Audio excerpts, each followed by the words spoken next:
नमस्कार, ये आकाशवाणी पटना है। अब आप खालिद रशीद से प्रादेशिक समाचार सुनिए। पहले मुख्य समाचार। प्रधानमंत्री नरेंद्र मोदी ने कहा, मेड इन इंडिया कोविड टीके बनाकर देश ने दुनिया के सामने एक मिसाल कायम की है।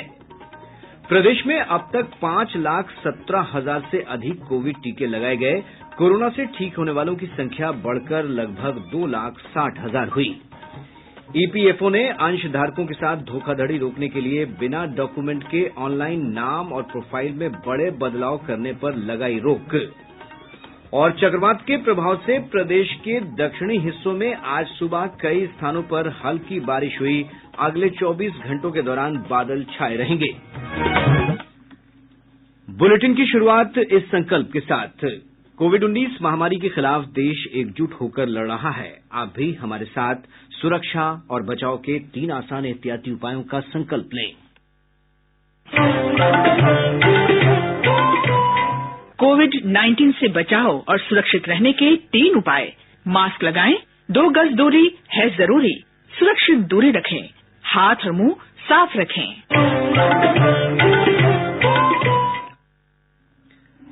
अब समाचार विस्तार से। प्रधानमंत्री नरेंद्र मोदी ने कहा है कि पहले भारत टीकों के लिए दूसरे देशों पर निर्भर था, लेकिन आज दूसरे देशों को कोरोना वैक्सीन उपलब्ध करा रहा है। श्री मोदी ने नई दिल्ली में एक कार्यक्रम को संबोधित करते हुए कहा कि मेड इन इंडिया कोविड टीके बनाकर देश ने अपनी क्षमता का प्रदर्शन करते हुए एक मिसाल कायम की है। कोरोना के दौरान भारत ने जो सॉल्यूशंस दिए वो आज पूरी दुनिया के लिए प्रेरणा है। और जैसा अभी आप सब साथियों को मुझे सुनने का मौका मिला, सीईओज ने जो बताया, इसमें भी भारत की आईटी इंडस्ट्री ने कमाल करके दिखाया है। When the chips were down, your core kept things running. जब पूरा देश घर की 4 दीवारी में सिमट गया था, तब आप घर से ही इंडस्ट्री को स्मूथली चला रहे। बीते साल के आंकड़े दुनिया को भले ही चकित करते हो, आपकी क्षमताओं को देखते हुए भारत के लोगों को ये बहुत स्वाभाविक लगता है। इधर पेट्रोल डीजल की लगातार बढ़ती कीमतों के लिए प्रधानमंत्री नरेंद्र मोदी ने आयात पर निर्भरता को जिम्मेवार ठहराया है। तमिलनाडु में तेल और गैस परियोजनाओं के उद्घाटन समारोह में बढ़ती कीमतों का जिक्र करते हुए प्रधानमंत्री ने कहा कि अगर आयात पर निर्भरता कम होती है तो मध्यम वर्ग पर इतना दबाव नहीं पड़ता। उन्होंने कहा कि सरकार इस निर्भरता को कम करने की दिशा में प्रयासरत है। प्रधानमंत्री ने प्राकृतिक गैस को वस्तु और सेवा कर जीएसटी के दायरे में लाने की प्रतिबद्धता पर भी जोर दिया है। प्रदेश में पिछले 24 घंटे के दौरान 15,183 स्वास्थ्य कर्मियों को कोरोना का दूसरा टीका लगाया गया। राज्य में अब तक कुल मिलाकर 5,17,000 से अधिक कोविड टीके की डोज दी जा चुकी है। स्वास्थ्य विभाग से प्राप्त जानकारी के अनुसार स्वास्थ्य कर्मियों को पहली और दूसरी खुराक मिलाकर अब तक 4,12,000 से अधिक कोविड टीके की डोज दी गई है। दूसरे चरण में अब तक 1,05,000 से अधिक फ्रंट लाइन वर्कर्स का टीकाकरण हो चुका है। इस बीच राज्य में अब तक 2,59,830 रोगी कोरोना संक्रमण से ठीक हो चुके हैं। राज्य में कोविड से स्वस्थ होने की दर 99.22% हो गई है। यह राष्ट्रीय औसत से 1.89% अधिक है। अब तक लगभग 2,60,000 लोग स्वस्थ हो चुके हैं। राज्य में सक्रिय मामलों की संख्या लगातार घट रही है। इस समय विभिन्न अस्पतालों में केवल 519 संक्रमित रोगियों का इलाज चल रहा है। अधिकतम 11 मामले पटना के हैं। राज्य के 24 जिलों में कोविड का कोई मामला नहीं है। वरिष्ठ स्वास्थ्य विशेषज्ञ डॉक्टर अपर्णा अग्रवाल ने कहा है कि 28 दिनों के बाद कोविड टीके की दूसरी डोज लेना जरूरी है, क्योंकि ये बूस्टर का कार्य करता है।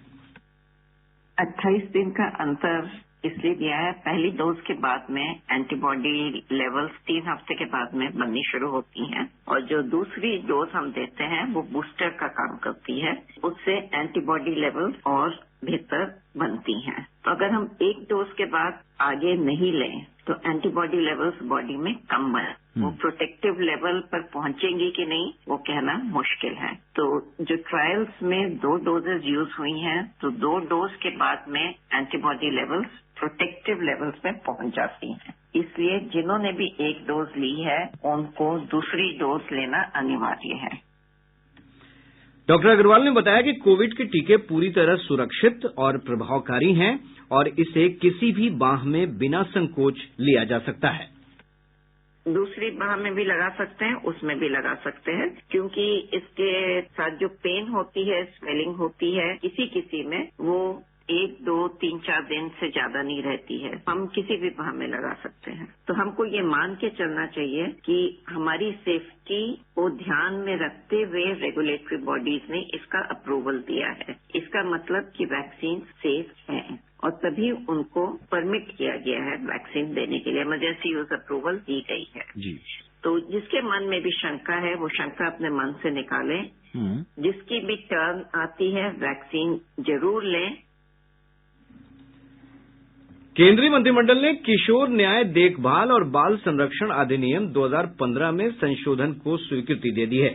महिला और बाल विकास मंत्री स्मृति ईरानी ने बताया कि इस संशोधन से जिलाधिकारियों के साथ साथ अपर जिलाधिकारी भी प्रत्येक जिले में किशोर न्याय अधिनियम लागू करने वाली एजेंसियों के कामकाज की निगरानी कर सकेंगे।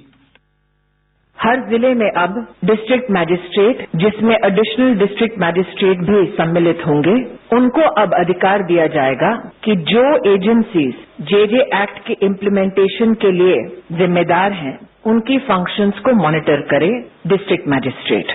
डिस्ट्रिक्ट का चाइल्ड प्रोटेक्शन यूनिट अब डिस्ट्रिक्ट मैजिस्ट्रेट के अंतर्गत फंक्शन करेंगे। आज तक चाइल्ड वेलफेयर कमेटी में किसी को भी सदस्य बनाने से पहले बैकग्राउंड चेक विशेषतः उसका कोई डायरेक्शन प्राप्त नहीं हुआ था। जो अमेंडमेंट प्रस्तावित है उसमें चाइल्ड वेलफेयर कमेटी में सदस्य बनाने से पहले व्यक्ति का बैकग्राउंड चेक, एजुकेशनल क्वालिटीज, इन सबको भी अब सम्मिलित किया गया है। मुकदमों के तेजी से निपटारे और जवाबदेही बढ़ाने के लिए किशोर न्याय अधिनियम की धारा 61 के तहत आदेश जारी करने के लिए अपर जिलाधिकारी सहित जिलाधिकारी को अधिकार प्रदान करने के लिए ये संशोधन किया जा रहा है। कर्मचारी भविष्य निधि संगठन ईपीएफओ ने धोखाधड़ी को रोकने के लिए सख्त कदम उठाए हैं।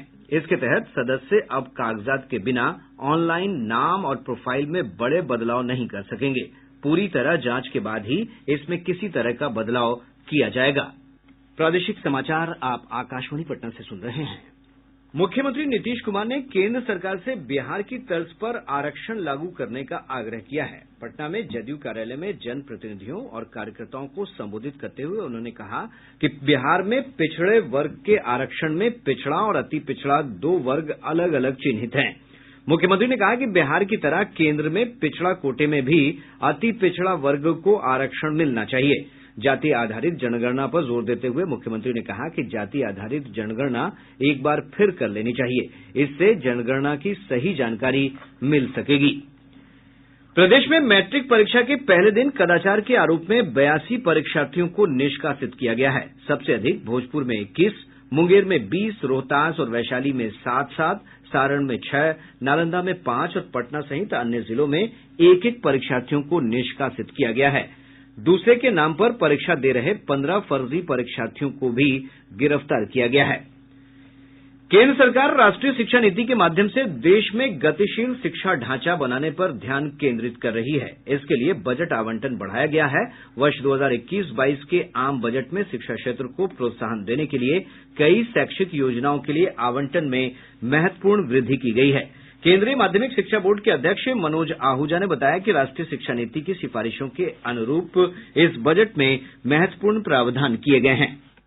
इसमें सबसे महत्वपूर्ण प्रावधान में से एक है 15,000 स्कूल जो कि सेंटर ऑफ एक्सीलेंस होंगे उनको स्थापित करा जाएगा। ये स्कूल राष्ट्रीय शिक्षा नीति के सभी जो ऑब्जेक्टिव्स हैं उनको इम्प्लीमेंट करने के लिए मजबूत करे जाएंगे और इन स्कूलों से इनके पास के जो अन्य स्कूल होंगे वो इनसे नई राष्ट्रीय शिक्षा नीति के जो ऑब्जेक्टिव्स हैं उनका कार्यान्वयन करना सीख पाएंगे।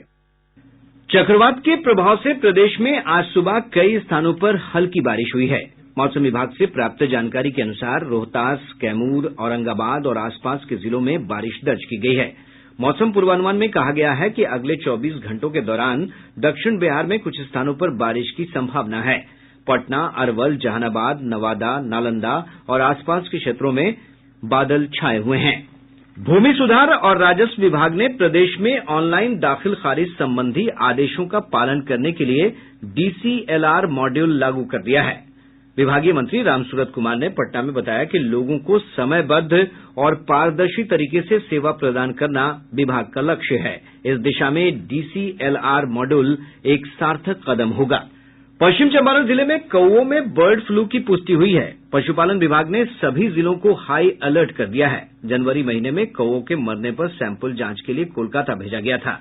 पशुपालन निदेशालय के संयुक्त निदेशक संजय कुमार सिन्हा ने बताया कि बर्ड फ्लू की रोकथाम के लिए मुजफ्फरपुर सहित सभी जिलों में क्विक रिस्पांस टीम गठित की गई है।